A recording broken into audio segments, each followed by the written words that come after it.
जा पर कृपा राम की होई, ता पर कृपा करें सब कोई। प्रिय साथियों नमस्कार।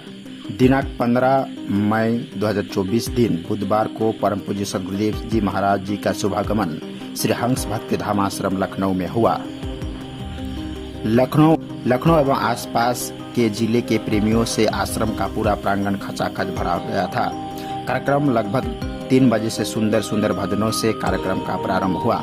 सर्वप्रथम लखनऊ की महात्मा स्वरूपाबाई जी, महात्मा उज्ज्वलाबाई जी, महात्मा बबलेश जी एवं अन्य संत महात्मा जी ने अपने अपने सुंदर व भावपूर्ण सत्संग विचार रखे। शाम लगभग 6 बजे सबसे पहले महात्मा रीता बहुगुणा जोशी जी पधारी। इसके पश्चात श्री ओपी श्रीवास्तव जी प्रत्याशी विधानसभा लखनऊ पूर्व एवं श्री नीरज सिंह जी सुपुत्र माननीय श्री राजनाथ सिंह जी पधारे। सभी आगंतुकों का मानव उत्थान सेवा समिति की तरफ से भव्य स्वागत किया गया। आगंतुकों ने श्री महाराज जी को माल्यार्पण कर आशीर्वाद प्राप्त किया।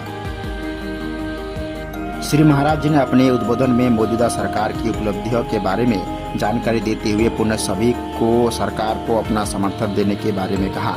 सभी आगंतुकों ने अपने अपने विचार रखे और पुनः पार्टी के साथ मजबूत करने का आग्रह किया। अंत में मानव उत्थान सेवा समिति के सदस्यों द्वारा श्री महाराज जी एवं आगंतुकों का स्वागत गजमाला पहनाकर किया गया। बीच बीच में श्रीमती स्मृति महालवीय, श्री श्याम प्रकाश त्रिवेदी जी व अन्य भजन गायकों द्वारा सुंदर सुंदर भजन प्रस्तुत किए गए। दोपहर 12 बजे से कार्यक्रम के अंत तक भंडारे एवं शीतल पेय की व्यवस्था सुचारू रूप से होती रही। इस कार्यक्रम में प्रेमी प्रांजय श्रीवास्तव जी के साथ साथ यूथ विंग के सभी बच्चों का भरपूर सहयोग रहा।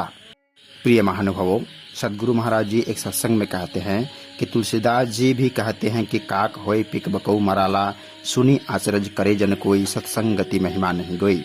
श्री गुरु महाराज जी एक प्रसंग सुनाते हुए कहते हैं कि सत्संग का ऐसा ट्रांसफॉर्मेशन का प्रभाव होता है कि कौवा कोयल बन जाता है। बम्बई में एक कार्यक्रम हो रहा था आज़ाद मैदान में, और श्री हंस जी महाराज ने उस कार्यक्रम के प्रारंभ में एक शास्त्री जी को कहा तो अपने एक महात्मा से कहा कि उनको ज्ञान दो। काफ़ी समय में सत्संग सुन रहे थे, बड़ी जिज्ञासा थी ज्ञान जानने की।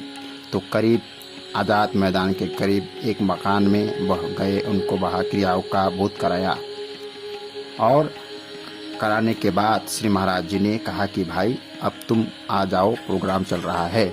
और शास्त्री जी से कहा गया कि भाई तुम सुनाओ, अब बताओ। तो शास्त्री जी काफ़ी विद्वान थे, कहने लगे जो बात हम सुनाते थे उसे हम जानते नहीं थे, और आज जो गुरु महाराज जी की कृपा से मुझे जो ज्ञान प्राप्त हुआ है उससे सारा जो अध्यात्म है, जो शास्त्रों में लिखा है, वो मेरे सामने स्पष्ट हो गया, मेरे सामने साकार हो गया।